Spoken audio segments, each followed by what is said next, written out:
Hi guys, welcome back to my channel. I wanted to do a quick chit chat video today to give you some updates about some things going on in my purse world. So the first thing I want to talk about is the saddest part and then we'll get to the exciting things.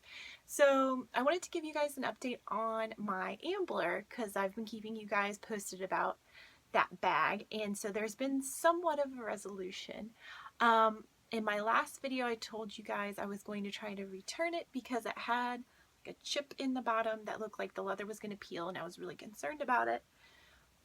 So what ended up happening was, so the same day that I posted that video, the seller accepted my return. And I was like, oh, great, okay. So this is going to go better now. She came to her senses. And I can send the bag back and we'll just pretend this never happened, right? So I was waiting and waiting and waiting to get a return label, and I never got a return label.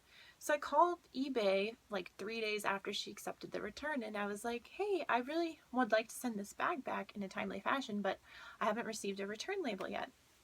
And eBay says to me, oh, that's because you won't be getting one. She has selected the option in the return center to refund your money and let you keep the item. And I was like, that's weird. I just don't believe that's true. Like, she was not nice to me when we corresponded, so it's just strange that she would all of a sudden like just give me a free bag, even if it is damaged. So I was like, are you sure? Can you look again? So they looked and they were like, yep, you get to keep the item. You know, this return is considered closed. And I was like, that's really weird. So I made them send me something in writing saying that because I was so paranoid. Anyways, so my refund clears in my PayPal, and probably like 10 hours after that, I start getting these messages from the seller, and they're like, send the bag back. Here's my address. Send the bag back now. You got your refund.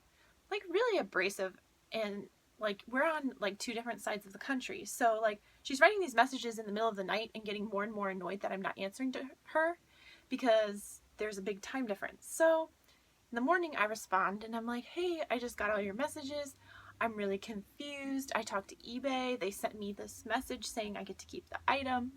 And so can you call them and see if this is like a big mix-up error in their system and see if you can get it resolved. I just want a return label and I'm happy to send the purse back to you. And she's like, how dare you, you thief. This is stealing. This is what I get for being so nice and giving you a refund when I don't accept returns. Just really like abusive, nasty messages. So I call eBay again and I'm like, look, you guys are telling me to keep the item and that this return is resolved. The seller is messaging me, telling me to take money out of my own pocket and mail it back to her. And she's sending me like really scary, abrasive messages, and I need you guys to tell me what to do. And they were like, listen, if she wants the bag back, she can send you shipping money or a prepaid label. That's how it goes. As far as eBay is concerned, this matter is closed and we have nothing else to do with it. I'm like, oh, great. Now I have this crazy lady. She has my address. She's super pissed at me. And like, I'm so scared I'm going to send her this bag back, and then something else weird is going to happen, and all of a sudden, like, I'm going to find that like she somehow filed some claim in PayPal saying like she can get the money back because I'd never mailed it, or I don't know. So basically, eventually, I think she called PayPal and complained about me, and they told her after they looked at everything, like, look, lady, you want the bag, you got to send shipping money. You're the one who messed up here, not the buyer. So she did send me shipping money. I was like, thank goodness. So here's the funny part, right? PayPal made her give me $13.50, which is what she charged me when she sent it to me. Remember, she pocketed $6 and only sent it in a $7.20 small envelope. So she had to send me $13.60 to get it back. And in the notes section, she wrote, make sure you put this in a medium flat rate box, which is what I originally paid for. Which just made me laugh because like, this woman overcharged me for shipping, pocketed the difference, and now she's telling me how I need to ship her item. I mean, come on, that's pretty funny. So I took the Ambler to the post office today. I did put it in a medium flat rate box. I also videotaped myself in my car, showing the bag, all sides of it, the inside, showing all of the strap and the accessory that came with it, putting it in the bag and zipping it, putting it in the dust bag, putting it in the box and packing it with tissue paper, another courtesy that she did not do when she sent the bag to me in the first place, and taping it shut, sealing it, showing the tracking number and our addresses on the shipping label, without cutting away me carrying the box into the post office, opening the package deposit thingy, putting the package inside, closing it, showing the collection times, walking back to my car without cutting away, and then at the end stating, I have given the item to the U.S. Postal Service. I have now returned this item. And then the video cuts off. Because I'm going to do anything that I need to do to protect myself in this case. If she gets the item back and says I damaged it, didn't return part of it, anything at all, I have this video now as evidence of how the item was packed and how it looked when it went into that box. And I have evidence of me giving it to the post office. So, cross your fingers that I am done with this lady. She is scary. She is really scary. I've dealt with some crazy people on eBay before, but she is really up there as totally insane and super scary. So I hope she will just get her Ambler back. She will relist it for some higher price because she claims it's worth more than I paid, even with the damage. Go ahead. I don't care what you do with it. Just leave me alone. Stop sending me really scary messages. Okay. So that's the Ambler update. I don't have the Ambler anymore. I'm going to look for another one. Oops, hold on. Okay, there we go. All right, now on to bigger and better things. I went to the outlet mall yesterday.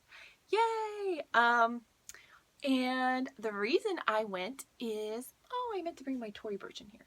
The reason I went is because the Tory Burch outlet opened, which I'm so excited about. I've been excited about it all summer. It opened yesterday. It was opening day.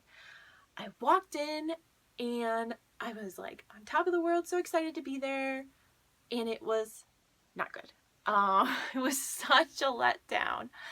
All the prices were so high. And I've been to Tory Burch outlet before. I went to the one in Las Vegas when I was there in February. And there was like no special holiday or anything. And the prices there were great. I mean, I don't think there were many shoes in there that were like more than $99. I go into this Tory Burch yesterday and it's like every shoe is at least $150. Every bag is at retail price with 40% off. And when you walk in the door, they're saying it like it's a sale. Like you walk in and they're like, everything in here is an extra 40% off. And you're like, oh my gosh, this is going to be awesome. Because you assume things in the outlet are already 30% off. So now if you add another 40 on top of that, it's going to be a great deal. Well, everything was still marked at retail price. It was so weird. And it's like, this is your opening day. And they had like, chains outside. Like they were anticipating a giant line and there was no line. And I went with my neighbors and they were like, this is how you tell that their opening day sale is not good, because there is no one standing outside. There's no line. I'm like, yeah. So, not impressed. I brought my Tory Burch with me so I'd fit in, and I carried it again today. I love that bag. So then I was like really disappointed. So my neighbors and I were like, you know what? Let's go shop around. So we went to Kate Spade. Didn't find anything at Kate Spade. We went to Michael Kors. Didn't find anything at Michael Kors. We went to Burberry, which was really fun because, you know, the prices there are insane. We looked through all of their bags. That was a really fun place to go see. And then we went to, and I had two stores that I had success at. We went to Coach and we went to Saks off 5th, which is the Saks Fifth Avenue outlet. And I got something at both places. So I will start with the bag because it is a surprising selection for me. First of all, I haven't had a Coach bag in, I don't even know how long. And I go into the Coach outlet pretty frequently, and I most of the time don't find anything there. But I was walking through yesterday, and in the very back of the store, this just caught my eye. Like, my eye was like, oh, okay, well now I'm interested. Now I'm interested. And I went and picked it up, light as a feather. And I was like, what is this magical purse? And here it is. Okay, guys. Now tell me this is not totally off base for me. First of all, it's black and white and brown and every neutral color. It is not a scale color. It is a Coach bag, which is different for me. And it has fabric on it. So what this is this is fabric. This panel in the front that goes along to the bottom and the panel in the back. It almost has like an automotive, like car seat quality to it, which kind of interests me in some weird way. It has a very masculine vibe between the black leather with the stitching and this fabric that kind of has this like car seat upholstery thing going on. And because it does have all of this fabric, it is so light. Look at these flat straps. They're so comfortable. I had this style or something very similar to it called a Phoebe. This is a Lexi, and this is called their Legacy Jacquard fabric.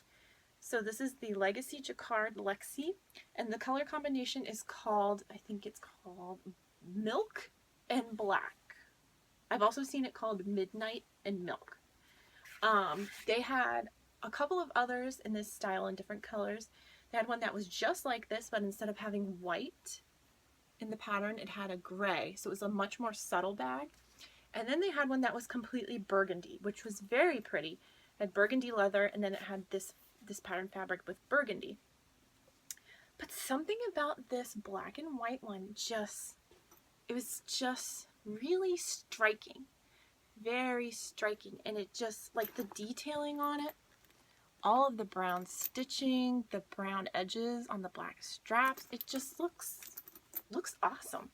Love the hardware. I mean, and the way these are organized, and the reason I love this style when I had it before, it's actually 3 separate compartments.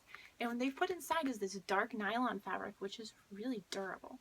So it gives you a lot of options for how to put your stuff in. The centered one is zipped, and then the 2 sides snap. And it is a really comfortable style to carry because of the flat straps and because of how it's shaped like a triangle.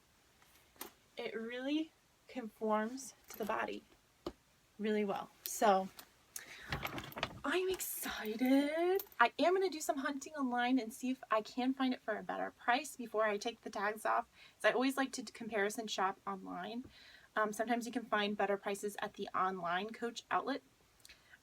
Or other sites. I mean, I wouldn't even mind finding it used, quite frankly, if I could get it for a much deeper discount. So I'm going to do some hunting before I take the tags off.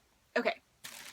The other thing I got was from Saks outlet, and I also don't know if I'm going to keep these because they're a little snug, but I got myself some Frye boots. I have been wanting Frye boots for probably 2 or more years now. I have always thought they look so cool. I love the weathered look that they have, and they are like some really hardcore awesome leather. They smell incredible, they feel incredible, they're so well made. But these are like some $400 boots, so I just have never done it. And I always yell at myself every year because I end up wearing boots every day in the fall and winter. And I have all these wonderful leather handbags, and I'm walking around in my pleather boots from Payless that by the end of the winter are like completely, the leather's just like peeling off, like the plastic coating that's supposed to look like leather. And I'm like, really, Nicole? I have all these wonderful leather handbags and I can't get myself a pair of real leather boots. It's just sad. So I finally got myself a pair, and I'm hoping, I have to try them on with jeans still. I think they might be a little snug, but I'm going to really try to make it work because I've been wanting these for so long, and I was so excited to find them at the outlet. So that's what I got on my outlet trip, and it was really, really fun. Even though I ended up getting stuff that was totally different than what I thought I was going to the outlets for. But isn't that always how it turns out, right? Alright guys, I appreciate you guys watching my channel. Please subscribe if you haven't, and I will see you next time.